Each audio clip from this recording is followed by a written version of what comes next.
So, we need to talk about Gerald's Game by Stephen King.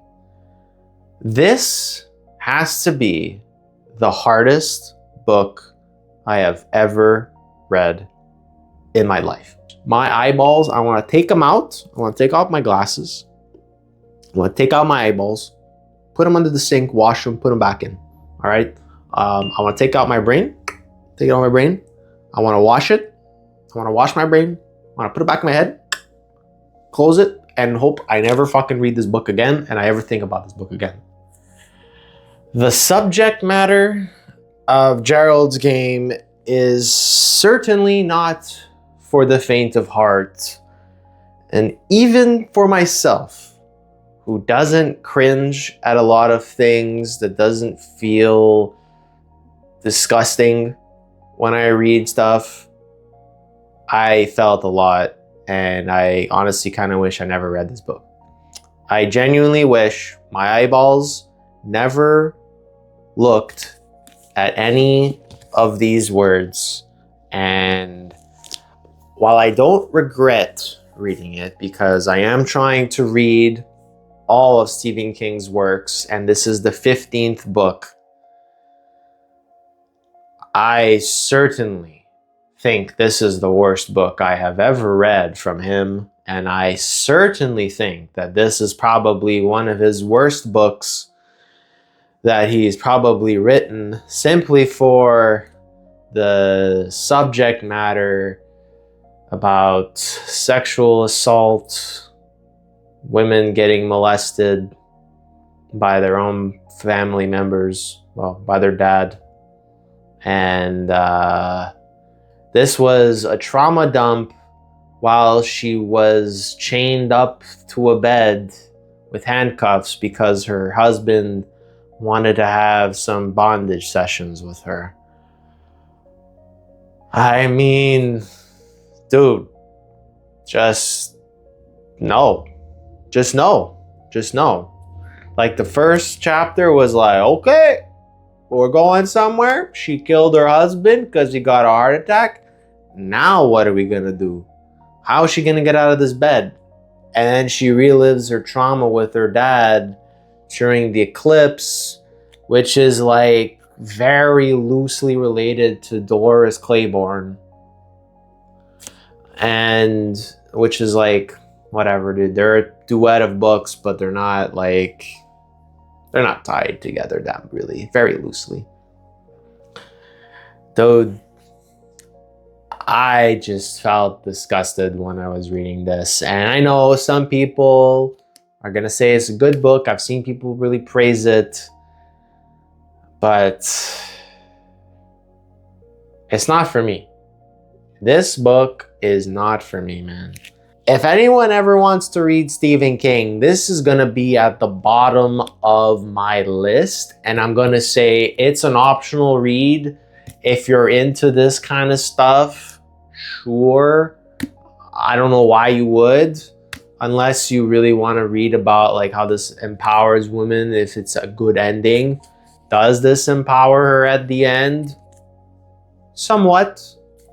Because she ends up, you know, spitting in the face of the guy who was apparently there, who I was convinced was just like a fever dream.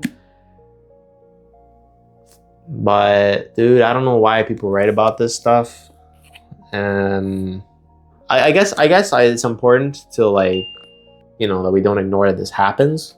But it's certainly not a book that I would want to read, dude. So if you think that I'm gonna give it a really good score, dude, it's a 1-star book from me. It's a 1-star book. It's a 2 on 10, my friend. It's the lowest rating I've given to a Stephen King novel. Sure, there's been some short stories or whatever that I've rated lower than this, but this was not what I wanted, because it went on for a long time discussing what fucking happened to Jesse.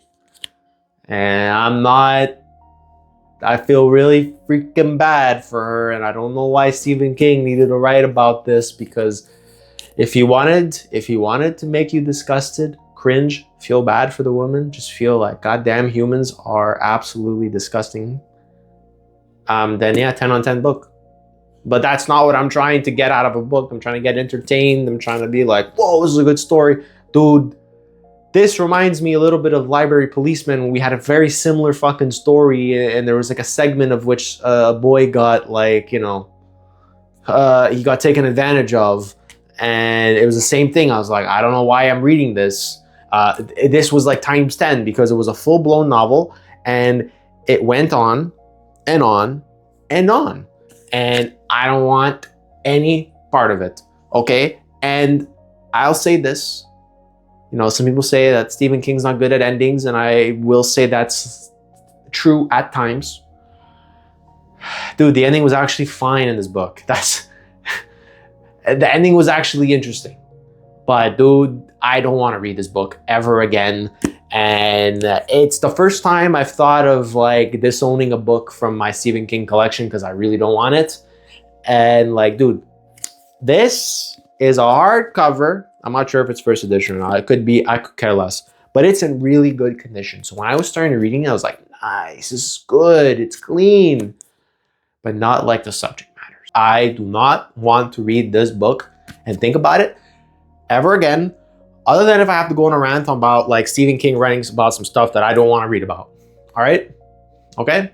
It sucks it happens. It sucks that this is this is a real thing that happens in real life, and I wish it upon no one. I hope no one ever goes through this. I understand that it needs some sort of representation in terms of keeping people aware that this shit happens. I'm glad I feel disgusted because this is like, you know, I feel like I've got some good morals, but no. So let me know what you think about Gerald's game in the comments below. If you think you liked it, sure, let me know why, no problem. If you're really into that like psychological, real psychological, like terror kind of stuff, no problem. But Misery does it so much better, and it's very accessible to many more people. This, I think, is very polarizing. So let me know what you thought about this book. If you got through this far, thank you for watching. It's a painful read. And give me a like if you liked the video, I guess. And if you like this video, consider subscribing. I'm always going to be talking about Stephen King, reading subjects in general. And yeah, thank you very much. Stephen King, forever.